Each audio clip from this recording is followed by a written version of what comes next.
Yo, I'm pulling that Cat Nasty shit right now.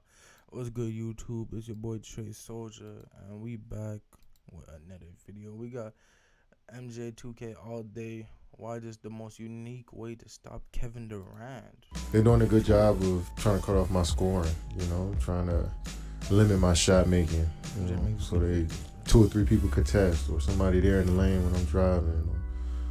They might double here and there, so they're doing a good job. It's on me to figure it out. I feel like I got a couple good shots there in the fourth that just ain't go down. But I'm Kevin Durant. You know who I am. So what the hell? Did KD miss some shots he would make? You know who I am. So what the hell? Did KD miss some shots he would make? Yes. Man went 9 of 24 from the field, 6 turnovers. And then 4 of 17 from the field, another 6 turnovers, including 0 of 10 in the second half of Game 2 as the Nets and Durant choked. I am perplexed! Because normally, no contest actually reaches Durant. Durant is 6'10", 3/4, basically 6'11", with a 7-foot wingspan rising up like a guard. He's a demigod!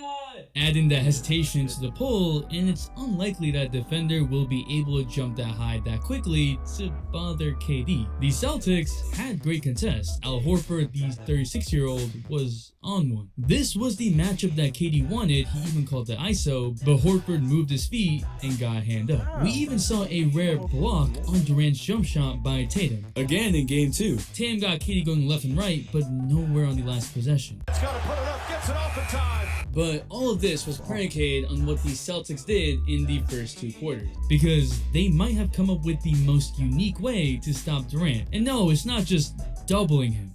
What is up, dudes, cadets, ballers, players? It's your boy MJ. We know how Durant usually responds to a bad game, but then he did this. Just like y'all come back, since over 8% of y'all ain't subscribe. Playoffs got me staying home all day. The giveaway is being worked on coming next week. It's gonna be special, so please subscribe. The Celtics showed a repeatable blueprint. Now, KD hasn't had that many bad games in the playoffs, besides Game 6. Can't find anybody. Like the red king from out of bounds. I am having a very bad day.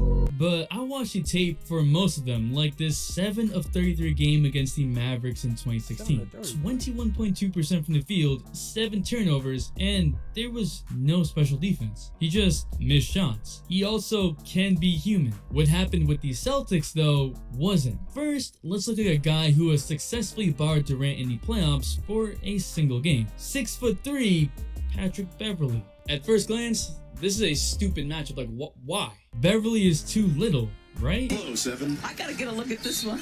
Right. Come on, man. KD can't even see Bev. He could just hold the ball high, and there's no way Bev could get the ball. But somehow in this game, he annoyed Durant to the point in which Durant had an outburst, all by being physical and hand-checking him the whole night, pushing him off his spot and making it hard for KD to pick up the ball. And perhaps that's the blueprint, stopping him from cleanly getting into his shooting pocket. The shooting pocket is the area where a player releases the ball from. For KD, it's mad high. Fast forward to Celtics Nets Game 1. Now, KD is gifted. He can start with the ball on the left side, right side, high, low, get it to his release point, and still make the bucket. But if you can research those pathways in certain positions and get a hand there, well, you don't actually need to contest. And that's what the Celtics did. You strip him before he starts going into a shooting motion. Strip him on the pickup before he becomes unblockable. You make it so he has to shoot off rhythm, where he doesn't even know he's gonna shoot, and now he's just jacking up a shot because he doesn't want to get stripped. The Celtics were ready,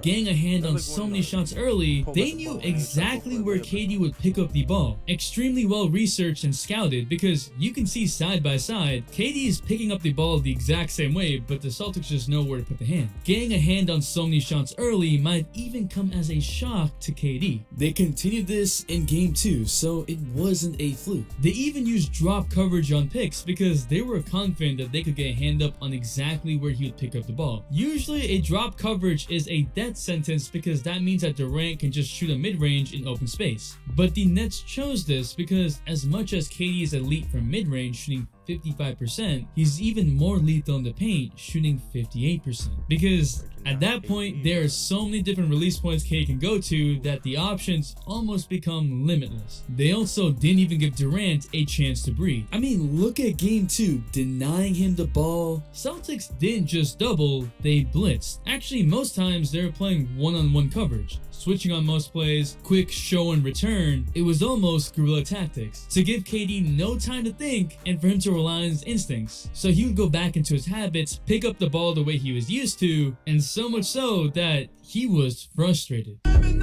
So now all of these easy shots for KD were out of rhythm. Worried about potential strips, so he uses the offhand more and gets offensive fouls. Worried about the second defender looming, so he rushed these one-on-ones. This continued in game 2. All in all, it was a team effort, forcing KD to go certain directions, forcing him to pick up the ball in certain ways to get a good contest. It was a defensive masterclass by the best defense in the league. Having Jason Tatum, Jaylen Brown, and Grant Williams, all guys who can somewhat keep up with KD and have enough quick hands to change his path, was crucial. But then the Nets have Kyrie, so This is good defense, or better offense.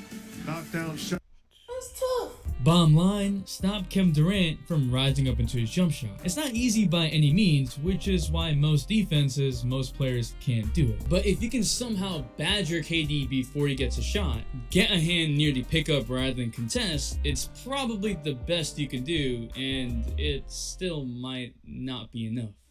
But what do you think? Who's winning the series and in how many games? Working on making this giveaway special, so stay tuned. The all-day notification shout goes to my boy in day one, Armand, who's just fed up. If KD doesn't change, bro, the Celtics are gonna win this series, bro. But I believe KD is gonna find something. I think KD is gonna start being second man, bro, and they're just gonna let Kyrie bake these niggas, bro. Maybe they don't think Kyrie could bake his niggas on Ramadan, bro. Alhamdulillah, bro. That nigga gonna cook up, bro. But no, I believe, I truly believe.